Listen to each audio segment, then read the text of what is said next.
বিশ্বকাপ আড্ডা 1 এবং 2 এই দুই পর্বে ক্রীড়া লেখক ও বিশ্লেষক রবিউল ইসলাম বিদ্যুৎ মন্তব্য করেছিলেন যে মেক্সিকো এবং দক্ষিণ কোরিয়া জিতবে এবং হয়েছেও সেটাই। বিদ্যুতে কিভাবে মিলে গেল আপনার এই প্রেডিকশন একটু বলবেন? আসলে প্রেডিকশন করাটা ফুটবলের সবসময় কঠিন। আমি যেটা বলার চেষ্টা করেছি যে দক্ষিণ কোরিয়া এবং মেক্সিকোর শক্তির জায়গাগুলো, এবং মেক্সিকো তাদের হোম কন্ডিশনে খেলতেছে, আর দক্ষিণ কোরিয়া 2002 বিশ্বকাপ থেকে তারপর থেকে কিন্তু কন্টিনিউয়াসলি তারা ভালো খেলার চেষ্টা করে যাচ্ছে। এবং আপনি জানেন যে দক্ষিণ কোরিয়া এশিয়ান ফুটবলের পাওয়ার হাউস হিসেবে কাজ করছে, এবং সেই জায়গা থেকে আমি প্রেডিকশন করেছিলাম যে দক্ষিণ কোরিয়া এগিয়ে থাকবে। এবং একই সঙ্গে মেক্সিকো তাদের যে অভিশাপ, মানে বিশ্বকাপের উদ্বোধনী ম্যাচে জয় না পাওয়াটা, সেই অভিশাপ থেকে তারা মুক্ত হতে পেরেছে। জি, তবে আজকে আমরা কথা বলবো মূলত কানাডায় যে উদ্বোধনী অনুষ্ঠান আছে এবং সেখানকার ম্যাচে যারা মুখোমুখি হবে, অর্থাৎ কানাডা, স্বাগতিক কানাডা এবং বসনিয়া হার্জেগোভিনা, এই ম্যাচে কি হতে পারে?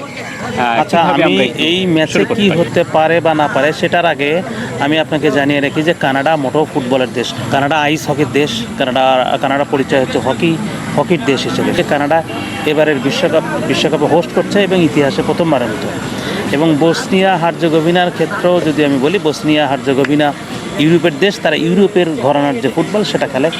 এবং আপনি জেনে থাকবেন যে এই বসনিয়া হার্জেগোভিনার কারণেই কিন্তু ইতালি, যারা 4 বারের বিশ্ব চ্যাম্পিয়ন, তারা কিন্তু ছিটকে গেছে বিশ্বকাপ থেকে।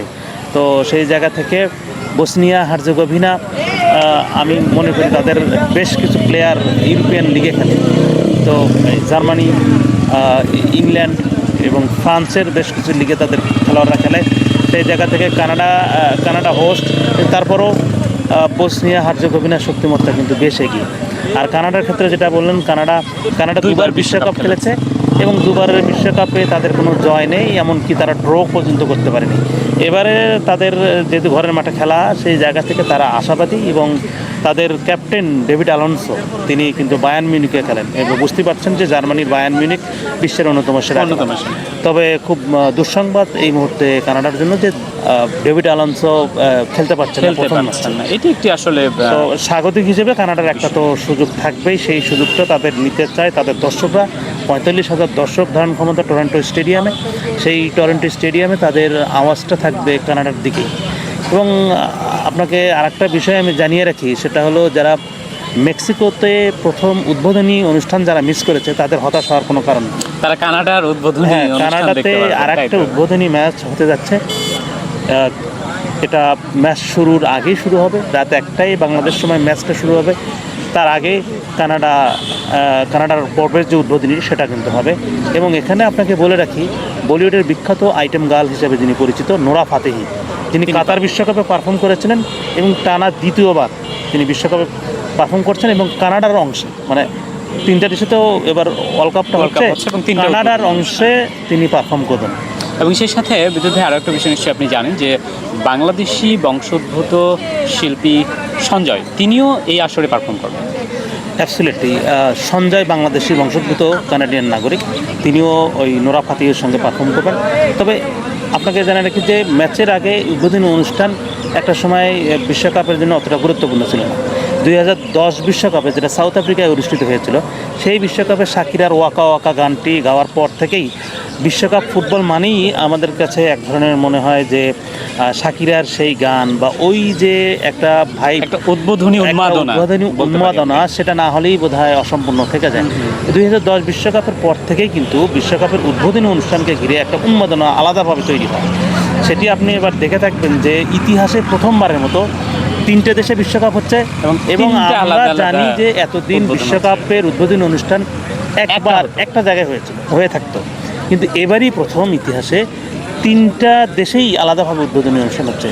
যারা কানাডার এই অংশের উদ্বোধন হয়তোবা দেখতে পাবেন না বা মিস করতে পারেন, তাদেরও কষ্ট পাওয়ার কোনো কারণ নেই। কারণ আমেরিকায় অর্থাৎ শনিবার ভোর 5টা থেকে আরেকটি উদ্বোধনী অনুষ্ঠান হতে যাচ্ছে, যেখানে লস অ্যাঞ্জেলসে হবে সেই ম্যাচটি।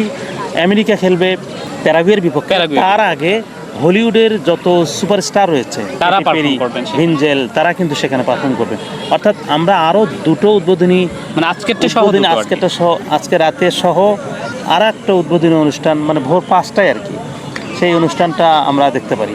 দেখতে পারি। আচ্ছা, আমরা যেখানে ছিলাম এই আলোচনার আগে, অর্থাৎ কানাডা এবং বসনিয়া ও হার্জেগোভিনা, সেখানে যেটি মনে হচ্ছে যে আপনি সম্ভবত একটু বসনিয়া হার্জেগোভিনাকে এগিয়ে রেখেছেন শক্তিমত্তার দিক থেকে। না, সেই আপনি জায়গা যদি থেকে আবার যদি দেখেন, একটু আসতে চাই। কানাডাও হোস্ট দেশ, নিঃসন্দেহে তারা একটা ভালো চিন্তাভাবনা, তাদের ফুটবলের যে সংস্কৃতি, সেই সংস্কৃতি কিন্তু কানাডাতে নেই, কানাডাতেও নেই, আমেরিকাতেও সেই অর্থে নেই। তো সেই জায়গা থেকে কানাডা চাচ্ছে যে তাদের যে নেক্সট যে ওয়ার্ল্ড কাপের যে ঢুকে পড়া, ওয়ার্ল্ড কাপ দুনিয়ায় ঢুকে পড়া, সেই জায়গায় কানাডা খুব ভালো করেই জিনিসগুলো অ্যাডাপ্ট করার চেষ্টা করছে এবং তারা হোস্ট হিসেবে তারা একটা চেষ্টা করবে এই জায়গাতে। তবে বসনিয়া হার্জেগোভিনা তারা ইতালিকে যেহেতু হারিয়েছে বাছাই পর্বে, সেই জায়গাতে তাদের বেশ কিছু প্লেয়ার ইউরোপিয়ান লিগে খেলে, তো তাদের শক্তিমত্তা বেশ এগিয়ে। তবে স্বাগতিক হিসেবে যেহেতু দর্শক সমর্থক কানাডার দিকে থাকবে, কানাডারও সুযোগ আছে। তো আমি মনে করি যে ম্যাচটি 50-50 মানে তার মানে আমরা বলতে পারি যে এই ম্যাচটাতে এক ধরনের হাড্ডাহাড্ডি লড়াই হতে পারে, কানাডাও জিতে যেতে পারে, আবার বসনিয়া বসনিয়া হার্জেগোভিনা হার্জেগোভিনাও প্রভাব বিস্তার করতে পারে। জিতে যেতে পারে। আবার বসনিয়া হার্জেগোভিনার জন্য এটা হচ্ছে বোনাস পয়েন্ট, সেটা হলো তাদের যে ক্যাপ্টেন ডেভিড অ্যালোনসো, যেটার কথা বললাম যে বায়ার্ন মিউনিখে খেলেন, তিনি প্রথম ম্যাচে ছিটকে যাওয়ায় বসনিয়া হার্জেগোভিনার জন্য একটু আরেকটু প্লাস পয়েন্ট বা Plus একটু point হচ্ছে হয়েছে। মানসিক শক্তি তাদের হয়তো মানসিক বৃদ্ধি শক্তি পেতে পারে। অনেকভাবে তারা এগিয়ে থাকবে। এগিয়ে থাকবে। দর্শক, আমরা কথা বলছিলাম ক্রীড়ার লেখক ও বিশ্লেষক রবিউল ইসলাম বিদ্যুতের সাথে। অল্প কিছুক্ষণ পর যে ম্যাচটি শুরু হতে যাচ্ছে, অর্থাৎ কানাডা বনাম বসনিয়া ও হার্জেগোভিনা, এই ম্যাচে কাদের শক্তি কেমন সেসব নিয়ে কথা বলছিলেন তিনি। আমাদের সঙ্গে থাকুন, বিশ্বকাপ আড্ডার সাথে থাকুন। আজকের মতো এ পর্যন্তই। এতক্ষণ আপনাদের সাথে ছিলাম আমি মাহফুজ ফারুক। ধন্যবাদ সবাইকে।